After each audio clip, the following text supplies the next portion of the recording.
Rahmatullahi wa barakatuhu, brothers and sisters. You're in the studio on DAB Radio, on Ramadan FM, on DAB all year round. So we're on www.ramadan FM. And you're in the studio with myself, Amrin, Razak, your host today on the Artist's Way, part of the Takhleeq Leicester working group. Alhamdulillah. So with me in the studio, before I go to introduce her, her name is Safura Houghton from the Lantern Initiative. And inshallah, today we're going to be delving into all things mental health, spiritual health, and all the things that we need for our mental health and well-being, inshallah. Assalamu alaikum. How are you, Safura? Wa alaikum assalam. I'm good, alhamdulillah. Thank you for having me on. No, alhamdulillah. Finally, we got here. So we started the Artist's Way back in April. We launched it in Ramadan. So it's part of the Takhleeq Leicester for those of you who are listening the first time. And just a little caveat around why I've invited Safura in today is purely because with the work that she does and her team do, mashallah, there's a lot of it around reviving our Islamic tradition, our heritage, and aligning to our deen and our Islamic heritage. And there's more and more organizations that are doing that work, but I'm really keen to really delve deep into some of the work Safura and the Lantern Initiative and her team have been doing over the last year, mashallah. And I've been very honoured to be part of some of those projects and those workshops. So I really like to delve into that. But before I do that, I'm just going to introduce her. So you can join us. Actually, it'll be really good to hear some feedback and some comments on kind of the work. And the whole intention as to why I started the Artist's Way, along with my colleagues who are part of the working group for Takhleeq Leicester, is to how we revive our tradition and how we align it to our deen and to our actual faith in our faith spaces that we need for us, and kind of telling our story and our narrative and kind of owning it and also kind of challenging some of the I'd say taboos, maybe challenging some of the issues that we face either as individuals or as organizations, but also to be in those spaces to kind of own it and reclaim it. And also ultimately to leave a legacy for the future and our generations to come, inshallah. So yeah, we'll delve into that and how we kind of troubleshoot that and kind of the solutions going forward, inshallah. I'd be keen to hear some of your experiences and what you found in the work that you do.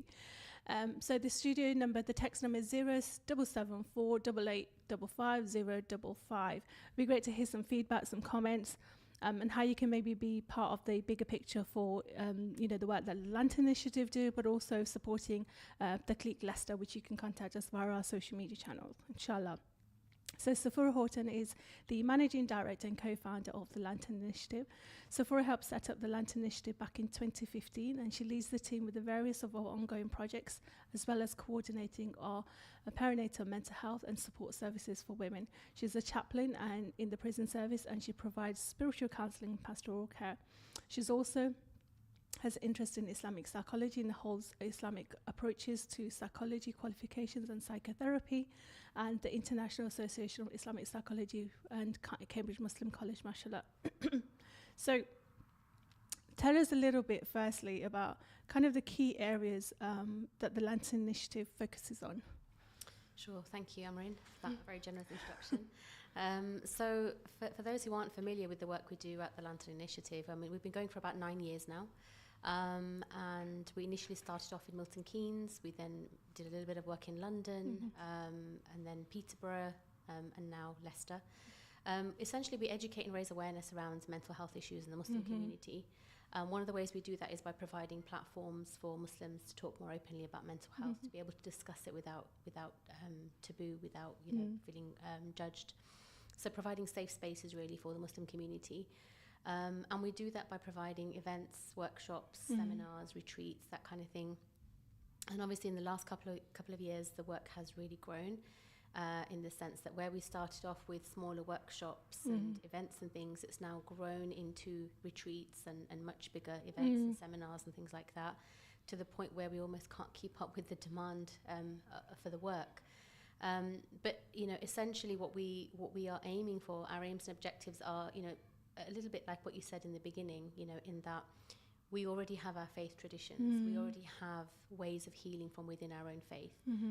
How do we bring that back? How do we revive that tradition within the community? Yeah. How do we educate and raise awareness amongst the community so that people are aware of all of the wealth of healing traditions we have, you know, how fortunate we are to be able to draw on our faith for that support that we need.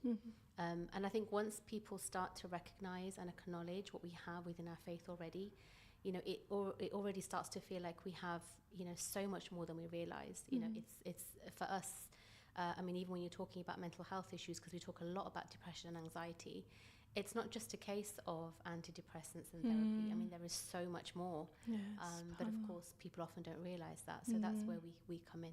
Yeah, it's like you say, it's the whole education part and raising awareness. Like certainly, especially since your move to Leicester, mashallah, there's been a lot happening, but it clearly shows, and we'll talk about some of the recent projects, some of the recent tours you've done. We'll touch on that quite deeply. But it shows that there's such a demand for it, because what's happened is we're too used to having a certain model or framework given to us, and we haven't, like you said, we haven't actually delved deep into, hang on, is this actually right? We're not actually two-dimensional beings, you know, we're far more than that, which from your experience, mashallah, you know, you can talk about that. So then that brings me on to, so let's touch on a little bit about kind of, I want to just take a step back slightly in terms of kind of where your journey started, just so our listeners can, who don't know you and don't know about the Lanternage, where did it all kind of start from? Well, this is an interesting story. So it started off in Milton Keynes, where I lived years back, where all of my children were born. And actually, you know, I often say this, you know, I found myself in a situation where I struggled with postnatal depression after the birth of my children. And I felt I didn't have the support network I needed around me at the time. And so it started off with creating spaces for women to come together in coffee shops, for meals, that kind of thing. And then it grew from that. We started to invite speakers to come in and you know, tell us a little bit more about postnatal depression. That's where it sort of started off in terms of the mental health aspect. But taking it further, you know, back, you know, a step even further back, we essentially wanted to create something that was for the Muslim community in Milton Keynes, for families to be able to come together and have a safe space where they could just be. And initially we weren't sure that it was going to go down the whole mental health route, but we very quickly realised that actually this is where the gap is. This is what people need more of. And I think that my personal experience really helped to inform where that went, the direction it took. And then, of course, my team and I, when we started to invite speakers in, we realised very quickly how much of a demand there was. Each time we did an event, it would be fully booked. People would be demanding more. And we quickly realised that actually this is what we need to do more of. This is where the real gap is. This is something the mosques are not doing. This is something that Islamic centres are not providing. And it just kind of grew from that, really. And I think we're very fortunate in that even within our team, we have a real mix of individuals, and we've all got our own experiences that we bring to the table. We all have, you know, we come from different backgrounds, and just the life experiences we've had. We kind of draw on that and bring that to the table. So it kind of creates a real richness and a real wealth of information and knowledge that we can bring to the community. Yeah, alhamdulillah. And it's so important, because what you may have planned to kind of start back in 2015, you know, Allah plans, and, you know, and we can only draw from our life experience. I always say to people is, we can draw so much from our own life experience, so don't discount what you've gone through, but it's how we turn it into, I guess, our superpower. You know, and how we can revive what's important for ourselves, but also for our own communities, you know, and be true custodians of the land that we live in and make it more richer. So, alhamdulillah, jazakallah for sharing that. Okay, so I want to, like, if people would go onto the Lantern Initiative website, you will see there's a lot of information on there, mashallah, and on the social media channels as well. But I want to touch on quite a bit part of yours, and the ones I've kind of really resonated with or been attended is when it comes to some of the research work. So tell us a little bit about that in terms of what your findings are, maybe some of the people that you've, you know, worked with or collaborated with, anything you'd like to share for our listeners. So gosh, there's a lot I can talk about here. Pick the ones that come out to you, kind of. So I think really just starting off from a really basic point of the people we work with often come to us with this viewpoint that, you know, I've had counselling, I've had therapy, it hasn't worked for me.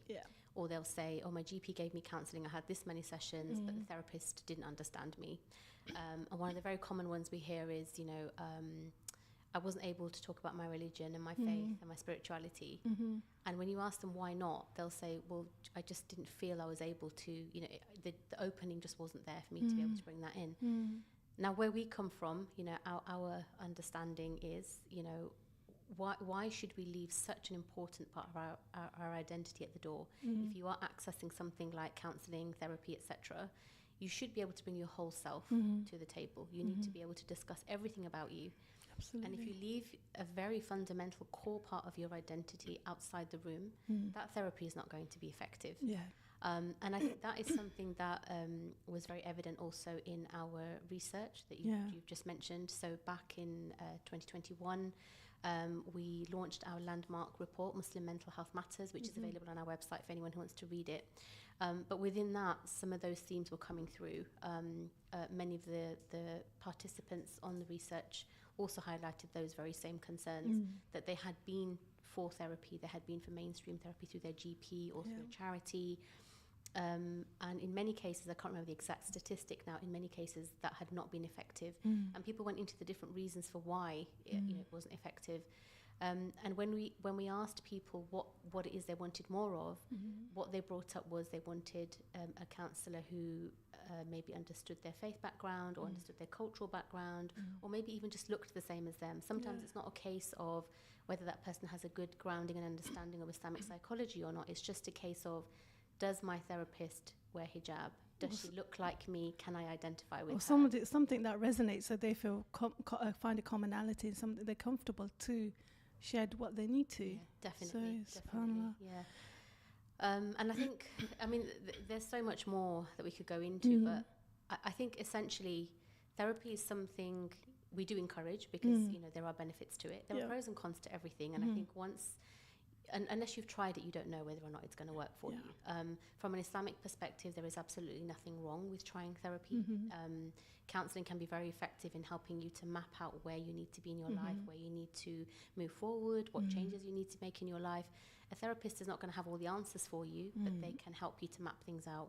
And for us as Muslims, of course, the self-development, the self-reflection, the muraqabah, the muhasabah, all of that is so important. And a therapist can often help you to do that. And especially, I would add, if they are trained within Islamic psychology, if they have that faith background and the Islamic psychology background, it's a really beautiful way of approaching things, because you know that they will place Islam and your spirituality at the front first and foremost in terms of any therapy they offer you. Yeah, I think as a Muslim community, we're getting better at kind of creating those spaces. But I think there's still a lot of work to be done in certain spaces where organizations, even people personally that I speak to, especially when it came to looking at guests that I could have on the Artist Way, to look at that kind of the reviving the Islamic tradition, but looking at Islamic psychology. There was some people, but there were some people who were maybe a bit hesitant to be on. And I say that in a way that it just shows that maybe people are still working out their own identities, and therefore when it comes to giving counselling, so I would just say we all have a responsibility, and we need to create those spaces, because for far too long we've left it to other people, and we have that responsibility. Okay, so mashallah, so then that brings me on to kind of you worked on a lot of tours, mashallah, recently. So let's just touch on, because you were involved with Illuminate, alhamdulillah, which was with Sister Shazia, and I was also involved in that in part of my work. Just tell us a little bit of kind of how it was for you as personally, if you'd like to share, and also any kind of feedback you find in terms of the work, your intention. You came in as the Lantern Initiative to provide that space in terms of your capacity. Sure. So the Illuminate project was a very exciting one for us. I should say is a very exciting one for us in Leicester, just because it brings together the aspects of Islam, art and mental health all in one space, and that's a very, very rare thing. You very rarely see that sort of thing happening. So when Shazia approached us and said they'd like the Lantern Initiative to be a part of it, it was quite an exciting aspect, mainly because as Muslims, we already know that we have a richness within art. We have architecture, we have calligraphy, we have geometry, we have all of those things. If you look at the Muslim world, it's full of art. And, you know, I couldn't think of a better project to bring Islam, art and mental health together. Just the fact that art, looking at it, seeing it, practicing it, can be so healing and therapeutic within itself. And one of the things we brought to the table was, you know, talking a little bit about how when you look at healing from within an Islamic perspective, art was used. That's something that many people actually miss, or they have no knowledge of. Why is the Muslim world full of so much beautiful architecture? Because they used it, you know. Why is it that we have so much greenery and so many beautiful gardens and fountains and, you know, things like that? Because we used it as a form of healing and therapy. Even when you look back at the Bimaristans, the hospitals that they had back in the 9th, 10th century, and even before, across the whole of the Muslim world, you know, they created them in this design where you had greenery that was incorporated into those hospitals. You had that beautiful architecture that was incorporated. They actually had the patients who were suffering with psychological distress actually took part in certain things like art therapy, sound therapy, audio therapy, water therapy. All of these things were healing for them. They were included in their whole repertoire of practices when it came to psychological healing. So actually it's something that we need to revive. Like you said, going back to what you do at Takhleeq, you know, it's about looking at what we had already that we need to revive as Muslims. So this is why this project was so exciting, because it was like, you know, many a time, especially in this, I don't know, I won't say the Muslim community, but definitely in the South Asian community, I think we sometimes see art as something that's a little bit frivolous, a bit of a waste of time, bit of a hobby that something that we should be wasting time on. Yeah. But actually, when you link it into mental and emotional well-being and spirituality, what is it that we can get out of that? And can it improve your connection with Allah? Can it bring you closer to Allah? Can it strengthen your faith? You know, the answer to all of those would be yes. And if it is doing that, then in actual fact, that form of art is healing and therapeutic.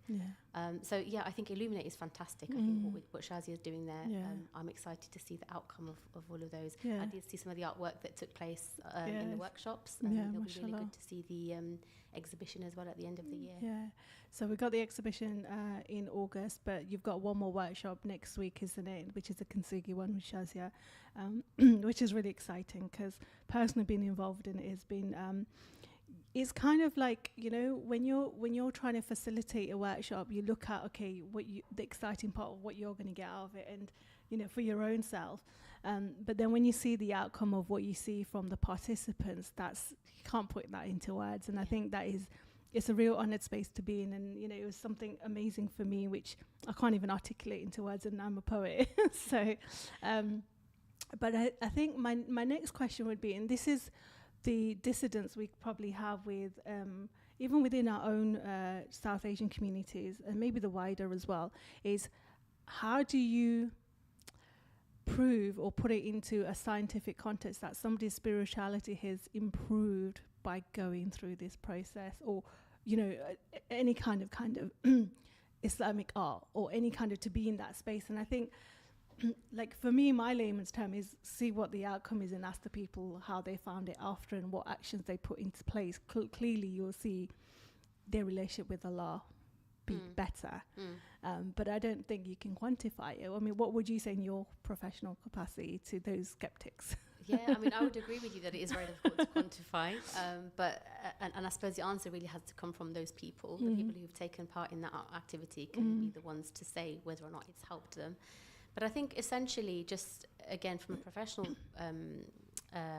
outlook, I think if the art activity, you know, or the session or the workshop or whatever is helping that person to slow down and to reflect and to think and to leave their life behind, just to park everything aside for a little while and just to kind of be in that moment and to be still.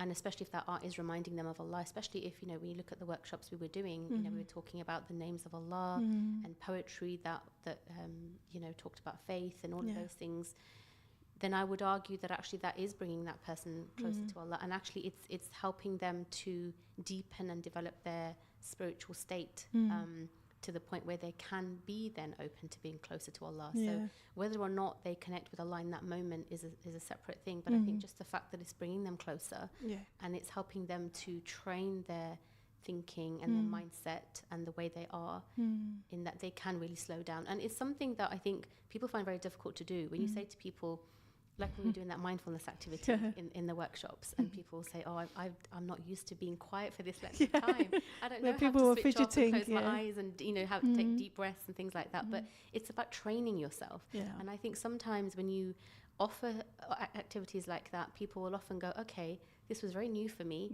but it's something I'd like to try more of later on. And I think what you've done really is open that door and given people the permission to go, have you explored this avenue? Because it could really help you in your connection with Allah, in your spirituality. So I think it is more that as well. It's not what happens in the moment, it's also what people take away with them and what they do afterwards. Yeah, and it's like you say, it's opening up that whole new world where they didn't know they could go there. You know, certainly in some of, you know, the work that I do as well is, and also I find that it's because people have then learnt to give themselves permission. They've got tools and a toolkit to kind of take away.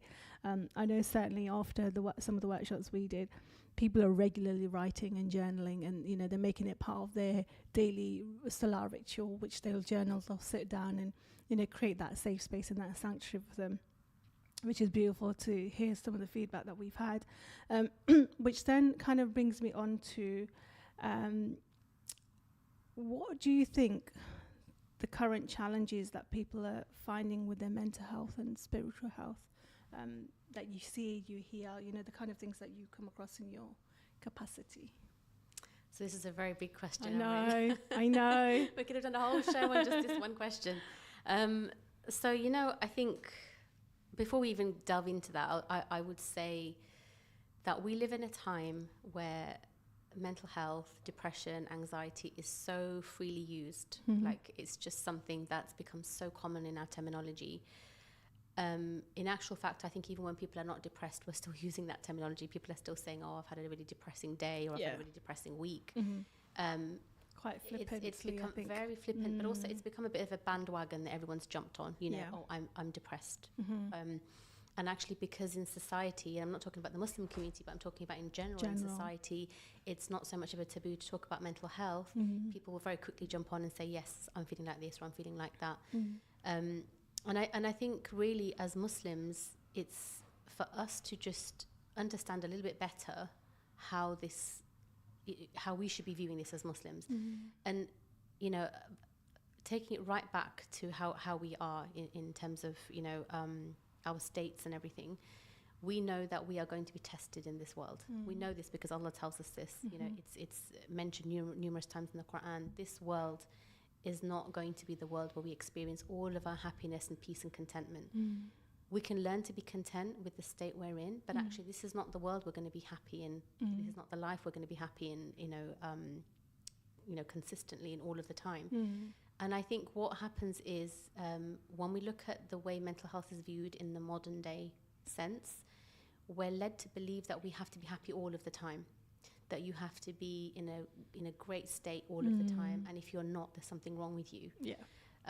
So again, reframing it as Muslims, how should we be looking at this? And the way we should be looking at it is that we are going to have states naturally in life where you're going to be happy and you're going to be sad. You're going to go through grief and sorrow and pain and loss and everything else, just like the Prophet ﷺ did, just like the rest of the prophets did, just like Allah tells us we will. And it's really up to us to be open and accepting and acknowledging of that, rather than trying to fight it all of the time, rather than going, if I'm not happy all of the time, if I'm not on cloud 9 all the time, if I'm not smiling all the time, there's something wrong with me.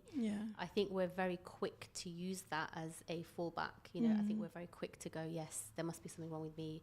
I'm depressed. I need antidepressants. And in actual fact, sometimes we just need to process the thoughts that come our way. Sometimes we just need to sit with it and go, well, at this time in my life, I'm just feeling a little bit low, and that's normal. And I will come through this. I will come out of this.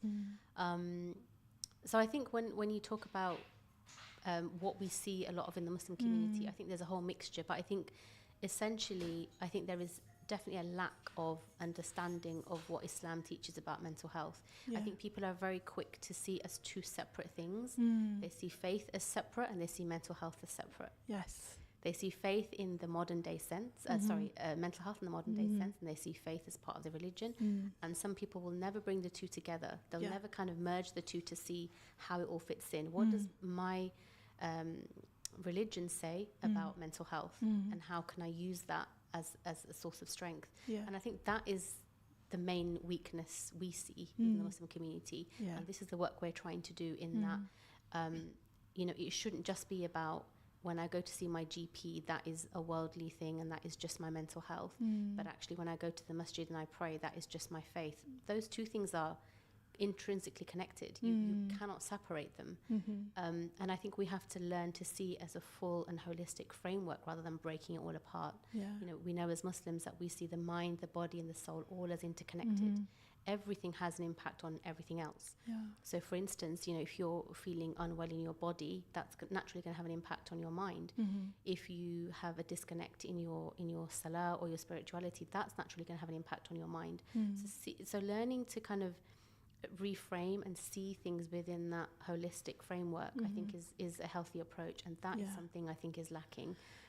I think it's changing, as you said before. People are becoming a bit more aware of it because we talk about holistic health a lot more now than we used to.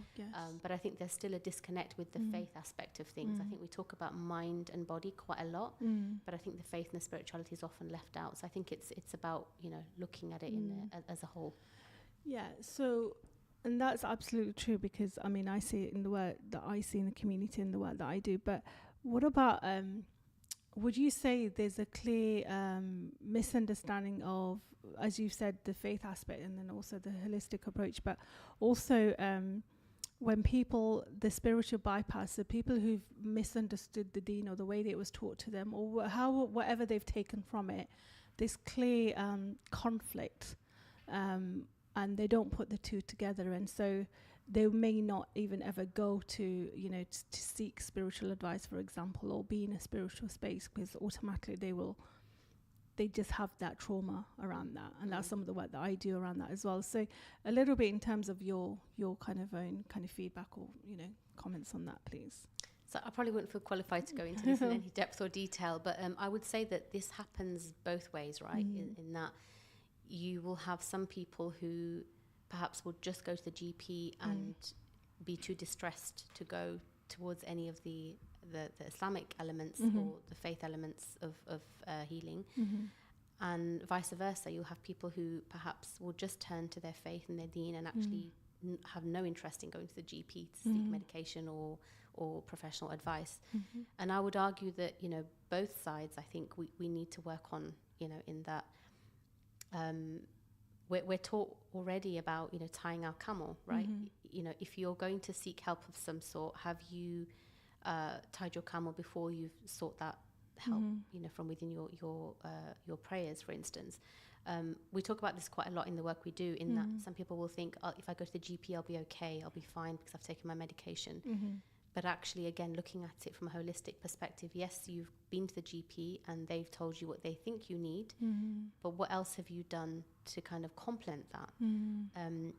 And the other way around, if someone is saying, I have full yaqeen in Allah and I have trust in Him and I have tawakkul in that I will get better, but actually, what have you done to tie your camel?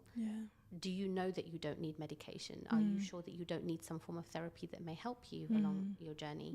And if you haven't, then you haven't really tied your camel. Because we could sit here and make dua all the time. I could make dua to Allah to heal my broken arm, but unless I go to the GP and get it bandaged or fixed or whatever, it's not going to happen by itself. So it's about taking that responsibility, and again, as Muslims, understanding that we do have a responsibility because the mind and the body that we have is an amana. What are we doing to look after that mind and that body? Physically, mentally, spiritually, psychologically, everything. So ultimately it comes back to what we talked about before, that whole spiritual framework, that whole holistic model that we should be viewing it through. I would say, in summary, I think we have so much to hand, but it's not, just remember, just go, as you said, like if you've got a broken arm, yes, you need to go to maybe A&E, but it doesn't mean to say you don't need to do the physio or maybe figure out what else is going on in your body, because the other pains might happen because of your pain is just focused on your arm. So it could be something else altogether, so the whole healing process is look at it yourself as you're not one dimensional, and we're all, encompassing beings. So just be mindful of that. That's great. Jazakallah for that.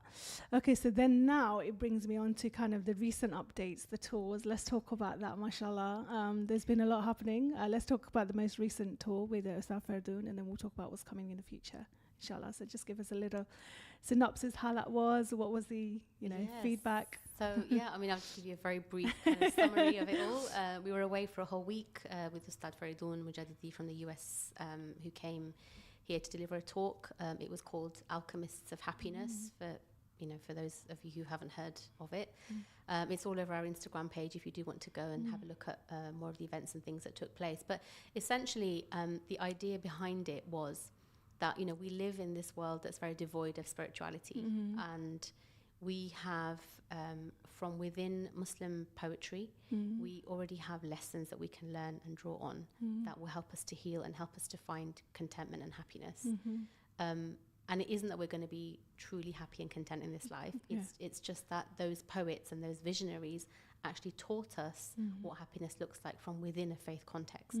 So when you look at the poetry of Allama Iqbal, for instance, or Bulleh Shah, or Hafiz Shirazi, lots and lots of couplets of poetry were shared, and so many gems dropped, so many deep reflections. I couldn't cover them here, but we have got some recordings for people who'd like to go and have a look at them on our Instagram page. But really, it was a way of getting people to realize that you can draw on things like poetry and artistic expression for healing. It doesn't just have to be that, I need to read an Islamic book or I need to read the Quran or, there are so many lessons in so many different places that we have not even considered. And I think for me, definitely what resonates is Allama Iqbal's poetry. I think he was such a visionary in terms of his politics, in terms of the way he saw society. He could see the gaps in society. He could see how people were becoming distant from Allah, how disconnected they were becoming, and how that was causing problems in society. And ultimately his poetry was about leading people back to Allah. I can't think of the words now. From the reading, what I've read of Allama, he didn't mix his words. He was very clear, black and white, about how bad things were, but also how good things could be, and like you say, taking the goodness from it, and kind of being more people of action, and kind of not being lazy, I guess. That's what I take from reading Allama Iqbal's work. Whereas some of the other poetry is a bit more kind of, contenting just of the soul and kind of, how we are internally, but maybe not outwardly. Whereas with Allama Iqbal, I think because of his background in his culture as well, he was a bit more, he was a bit more spoken in terms of like directly speaking to you. He was, definitely. So, I think also partly this was about helping to bring those poetic messages to a younger audience. In that I think sometimes the older generation will be very familiar with the poetry because they've come across it before, they've read it in Urdu or Persian or whatever.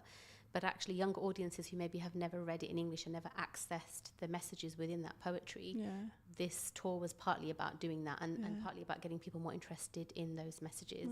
And I would definitely recommend to people, if you are able to get hold of some of the poetry books, I think but to have it talk about Ustad Faridun, come on, mashallah, I was so jealous because I couldn't make any of them, inshallah, in the future. But from all the snippets on Instagram and across the social media, it gives a mini school of how it would have been for all those who were involved, and mashallah, you collaborated with other people and organizations to bring it together and things, which then leads me on to how important, as a Muslim community, is it important to collaborate and co-collaborate? Very important. I want you to talk about it from a physical, a spiritual, a mental space. You don't ask for much, do you? No, I don't. I think collaboration is very, very important. I think I'm going to talk about it from our perspective as an organisation who deals with mental health in the Muslim community. I know there are very few organisations who do this work. And I also know that there is a massive, massive need for much more. So when we have opportunities for collaborations come our way, we will always consider them. Especially when there's good work being done. I think we need to learn as a community to showcase other people's work, to share other people's work, and to support one another. Because I think, you know, working together means that we strengthen each other, and we just empower and enable each other to do more. Ultimately, if our intention and our aim is to help the community, then it should be about truly helping the community and not gatekeeping. So absolutely, if any organisations want to work with us, and actually we're in talks with a couple of different organisations across Leicester as well about how we do things together.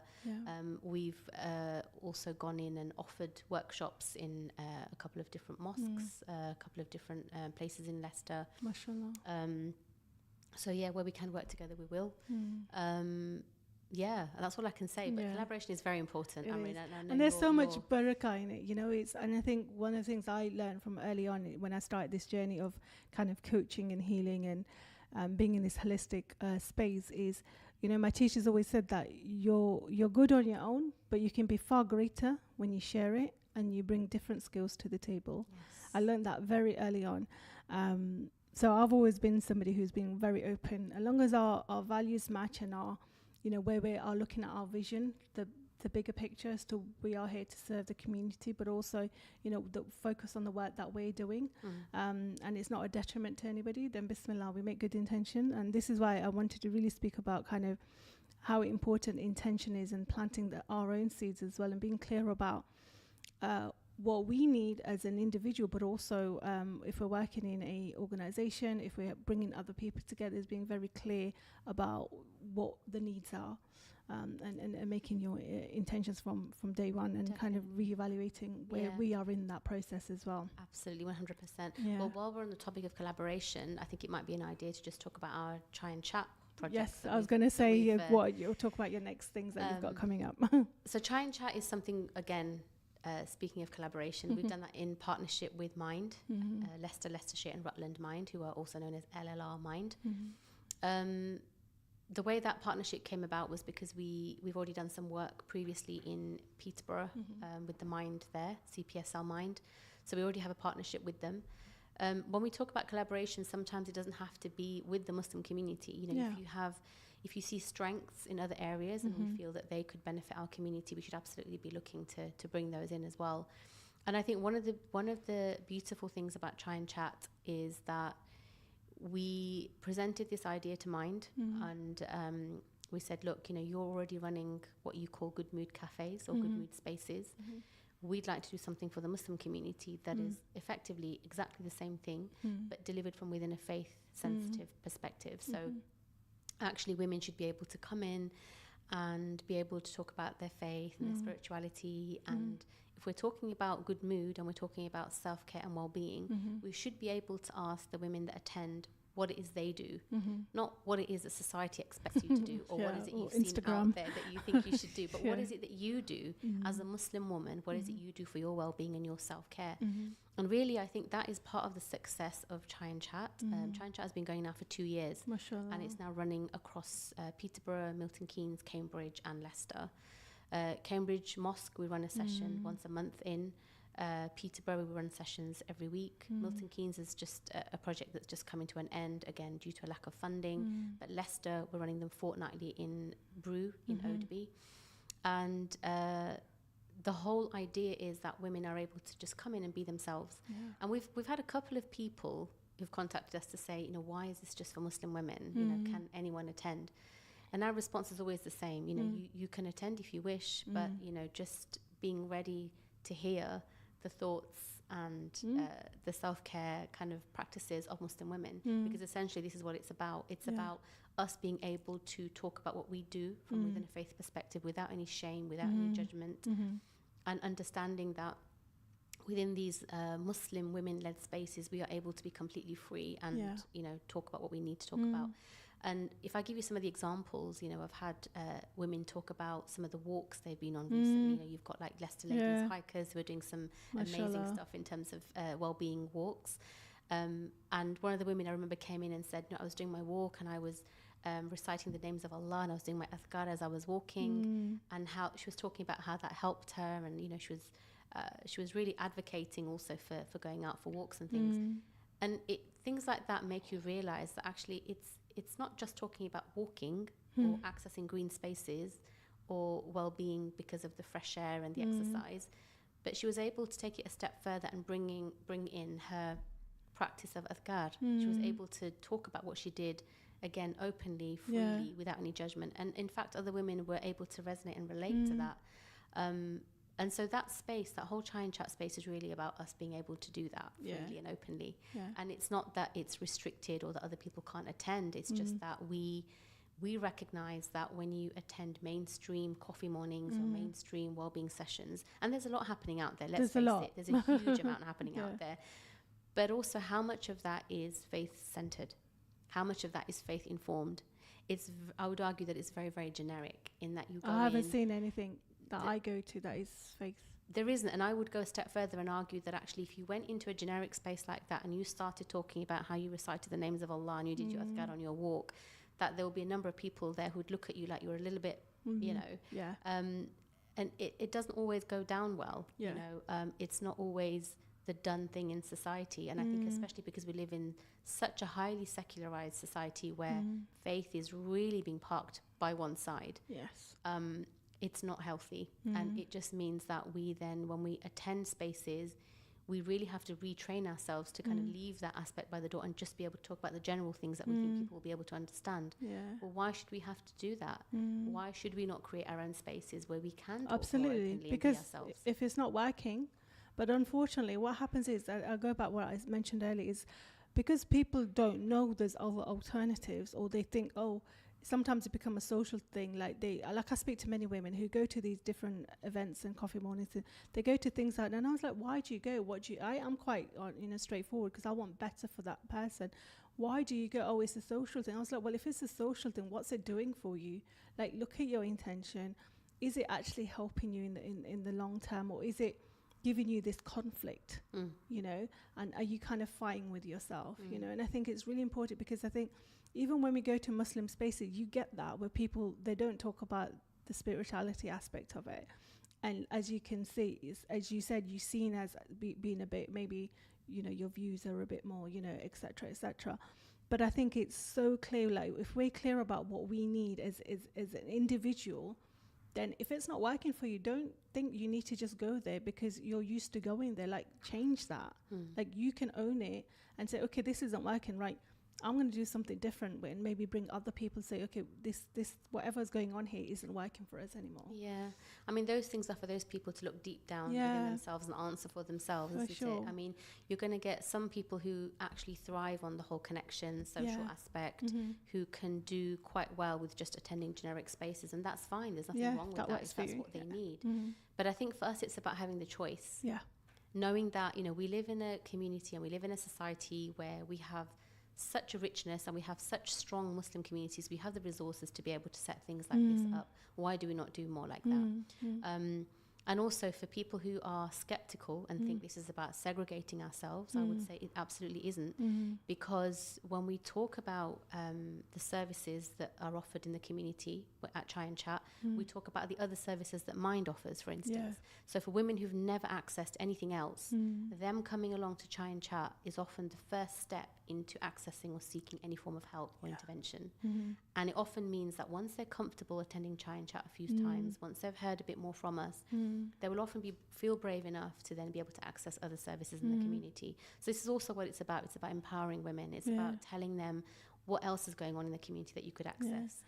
And it's also connecting with sisterhood. I think even though we live in such a community that we are, there's always things happening, but there's still people who still feel very isolated and very, very lonely. Like, I've come to your Chai and Chats, and there's women then I find out like a couple of weeks later, or they're meeting up for coffee, or they've gone for a walk, or, you know, they've gone to an activity somewhere. And I think that's beautiful, because I think that's what it's about. It's about connecting people, but it's also people saying, you know what, I am actually really struggling with this right now, and I need support. You know, and women are becoming a bit more open about how do we access this, and they're not afraid to ask, but we need to create the safe spaces to do that.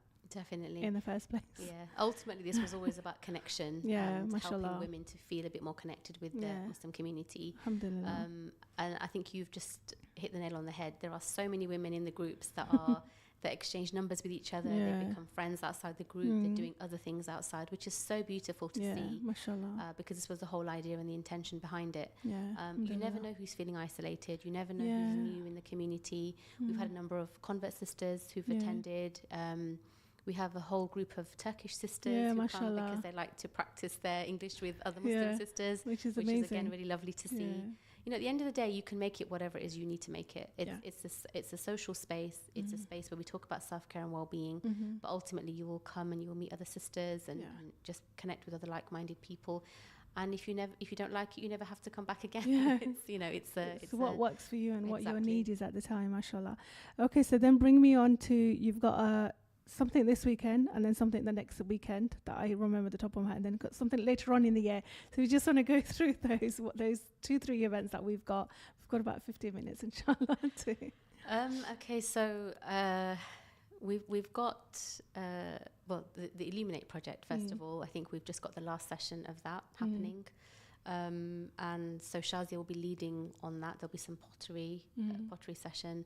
And inshallah, we hope to run a mindfulness session before we start. So for anyone who's wanting to try out mindfulness that is a bit more Islamic in terms of its content, do come along and maybe join Shazia's session. I don't know if there are any spaces. I don't think there are. Oh, it's fully booked. I think she had a waiting list. Right, okay, okay. Well, you can still contact Shazia and see if you can get in there. Contact her via her Instagram page on Parables of Light. But then later on next weekend, we have a workshop on menopause and emotional well-being. That's being run in partnership with Halima Keshev, who's also based in Leicester. She's a holistic practitioner as well. I mean, I can't go into too much of the depth and detail because there's a lot. She's delivering the workshop, but essentially it's for women who are looking to understand the menopause a little bit better and equip themselves with the skills, the knowledge, the know-how they need to be able to deal with it on an emotional level. So we know that when women go through menopause, it can cause a lot of emotional turbulence. It has an impact on your mental health. So there'll be a lot of that she'll be talking about, but she'll also be covering aspects of self-care. What is it you can do as a woman to look after yourself? And one thing I want to say about self-care, this is something that we are very strong on across most of our events, because self-care for us as Muslims is key. Like, you know, as I said before in the show, you know, the body, the mind, the soul, it's an amanah from Allah. What are we doing to look after it? So truly practicing self-care in the sense of being a Muslim means that you're looking after yourself holistically. And if it means looking after your body, your mind, your health, you know, things that are happening in your body, being mindful of them, eating the right foods, getting the right sleep, doing all of those things, that is self-care. And we owe it to ourselves and we owe it to Allah to practice that kind of self-care. So this is why self-care is a real big, heavy topic across everything we do. And then, gosh, you've really put me on the spot here, Any Amrin. other? I remember a few of them, but I don't want to give the wrong information. So we have, we're taking a little bit of a break in July, but then we have later on in the year, we have our Spain retreat coming up again with Muhammad Ishaq. For anyone who knows him, he talks about the temperaments, and we'll be studying a text called The Lives of Man, which takes us through, as Muslims, just how we should be viewing our life on this earth. From childhood, well, actually pre-childhood even, you know, before we were born, just starting off from that life, going all the way through to childhood, and then youth, and then adulthood, and then old age, and then the life in the grave, and then the afterlife. And it takes us through all of the stages. It's a really, really beautiful text. And so we did this last year. Some people might have seen it on Instagram already. But essentially we'll have 3 study days, 3 full study days of classes where we go through the whole text, and you will learn a lot of lessons from that.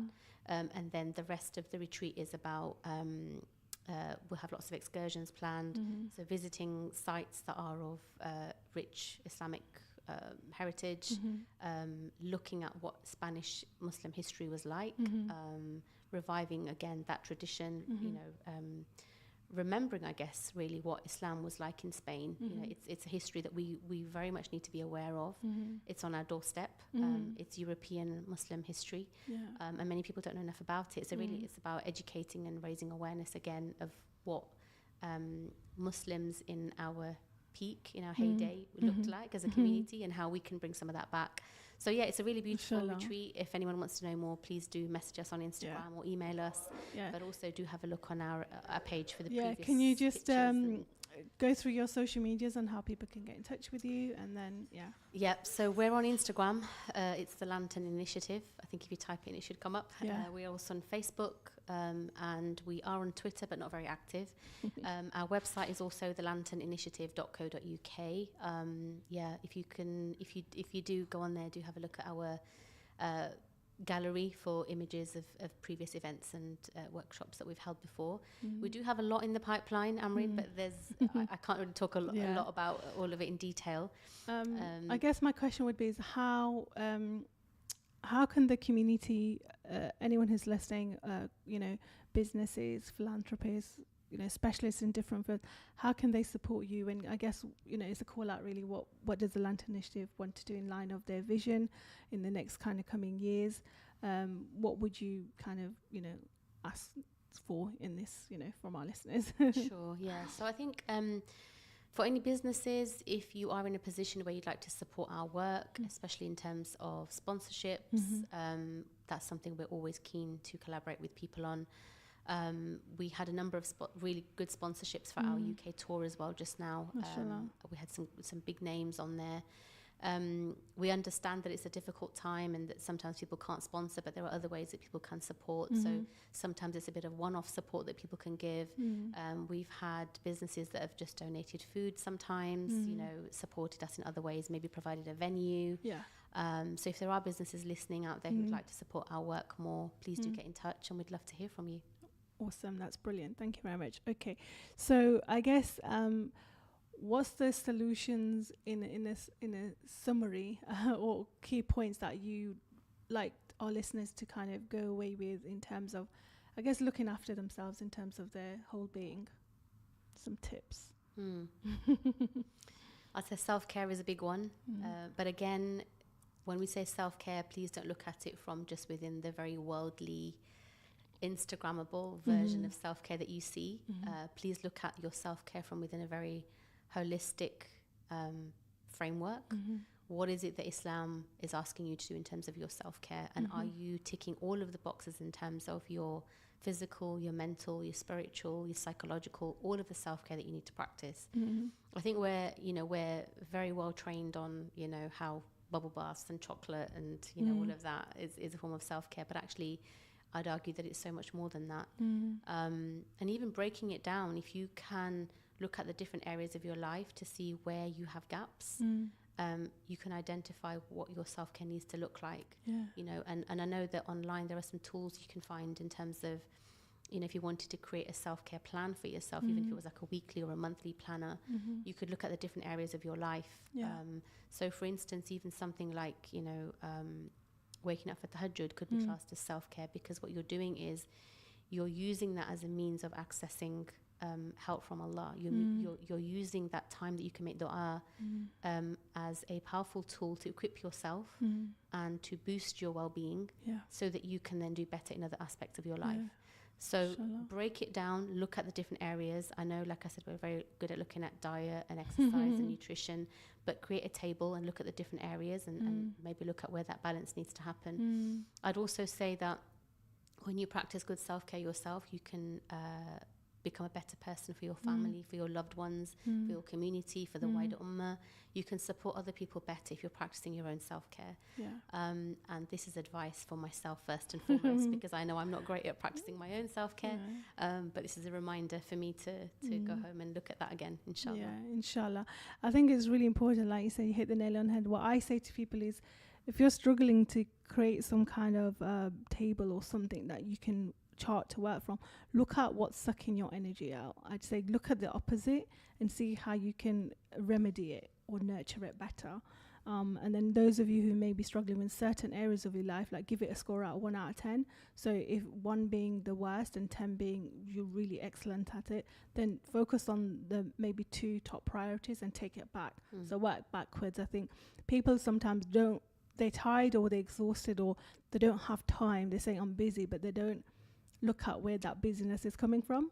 I would also say, just to add something else to that, I think when we look at our self-care, we tend to make it a very selfish form of self-care. Yeah. What we don't realize is sometimes helping other people is also a form of self-care. So, when we volunteer for something or do charitable actions, the happy hormones and the chemicals that are released in the brain, the dopamine release, all of that is helping you.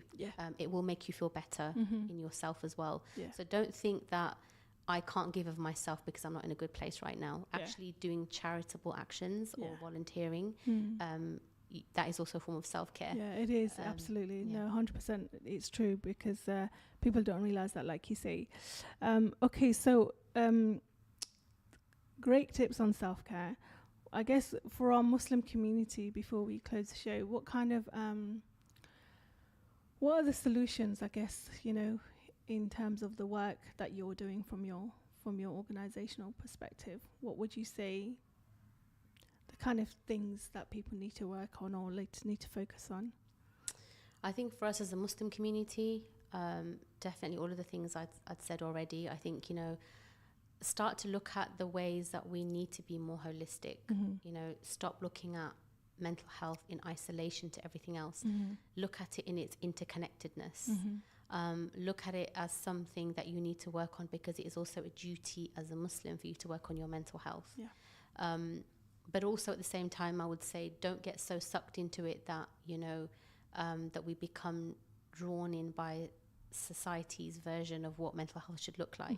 It's the balance is key. I would say balance is key in everything. And I think also just, something that we always talk about within Islamic psychology is when we do want to seek help for anything, whether it's depression, anxiety, panic attacks, postnatal depression, whatever you may be going through, first and foremost, always remembering that the help comes from Allah. In that if Allah has not willed for that shifa to be within that treatment, you will not get that shifa, you will not get that healing. So ultimately, even if you go to the GP, even if you're taking medication, even if you're having therapy, even if you're having counseling, coaching, whatever you're doing, ultimately starting off with asking Allah for help, because without him we have nothing. Absolutely. And essentially, right down to the core, this is what Islamic psychology is about. Ask him for help first, and then turn to wherever else you need to go next. Even if we need to go to the doctor, just understanding that, I need to ask for my own help and guidance and healing from Allah, and then I will go to the doctor to seek the medication that I need. And I think this is not rocket science. This is something we're all aware of anyway. It's sometimes just nice to have those reminders. Absolutely. And that's what it is about reminders, because it's sometimes when you're going through your own journey, your turmoil, whatever you want to call it, we kind of don't know where to go. So, as you've said, ask Allah first, but then tie your camel. And I'm a true believer, everything has its place. And when the time's right, Allah will give it to you. But once we're ready to also receive that and want to change that practice, that habit, or whatever it is when the time's right for us, it will be given to us as well, and the veils, will be lifted, inshallah. Jazakallah khair for that. Okay, so before we close, I'm just going to do a reminder. So next Saturday, we've got the Eid Festival in Milton Keynes. So those of you who are on the Takhleeq Leicester group, there is a poll currently going out if you'd like to... we're trying to arrange transport, so please confirm how many of your attendees are. Hopefully we can get that sponsored, inshallah. So anyone who's got a minibus to hire or a coach to hire, please get in touch with the Takhleeq Leicester page, or if you've got my details, contact me. And then so it's the for the Ya Ilahi, oh my God, call out for our art exhibition, which is on the 27th and the 28th of July. The actual open call for the closing date for the art pieces to be submitted is actually next week, which is the 14th of July. You have to email that to our Takhleeq email, which is takhleeqleicester, all one word, @gmail.com. Just put your name at the top and the actual art piece of what you're calling your art piece. that will go through an adjudication process, and it will be whether it will be put on the part of the exhibition. We have a team of adjudicators for that. You will be notified, and then in the following week, and then the drop off of the individual art pieces will be by the 23rd of July. The only requisite is that it's in line with the theme, which is Ya Ilahi, which is Oh My God. It's open to all ages from 16 and above, male and female, only to the people of Leicester and Leicestershire. It's one entry per person, and the artwork must be ready to hang on the wall, or it could actually be a sculpture or something, but it needs to be where we'll have some places where you can put that, but it can't be no more than 1 meter. And what else? I think that's it. So it will be part of the exhibition at Studio Aname in St Matthews, which is on 2 Brougham Street. And the actual exhibition itself will be the 27th and the 28th of July. If you follow our Takhleeq Leicester Instagram page, you will have seen some of the workshops. So we've got 4 workshops happening. Sign up to those because they are limited. Yes, they are free, but they are limited spaces due to safeguarding health and safety, because we'll have the exhibition around the wall, and there's only so much space we have in between. So please sign up. This whole project is to see how the demand is in Leicester. So we rely on you sharing. If you can't join, then actually share it and across our social medias and talk to people about it. Also, in regards to the call out for skills, anyone who wants to be involved with Takhleeq Leicester, come and join us. If you've got specific skills on how to run events, if you're a curator of some kind, if you've got specialism in terms of doing analysis data, get in touch with us. I myself have a journaling workshop next Thursday, so go to my Instagram page, which is Amrin She Speaks, and then we have an open mic on the 12th on Uppingham Road for ladies only. And Jazakallah khair for being in the studio. Any parting words? We've got a couple of seconds, Safura, that you'd like to. Just keep us all in your du'as, make dua for the projects, and make dua for the whole of the ummah right now. Yeah, I mean, inshallah. And don't forget to go and vote, people, tomorrow. Use your vote, and inshallah, polling stations, you should have received all your papers, and make sure you take your IDs, don't forget. But this has been Amrin, Razak and Safura Houghton. Jazakallah khair. Assalamu alaikum wa rahmatullahi wa barakatuhu.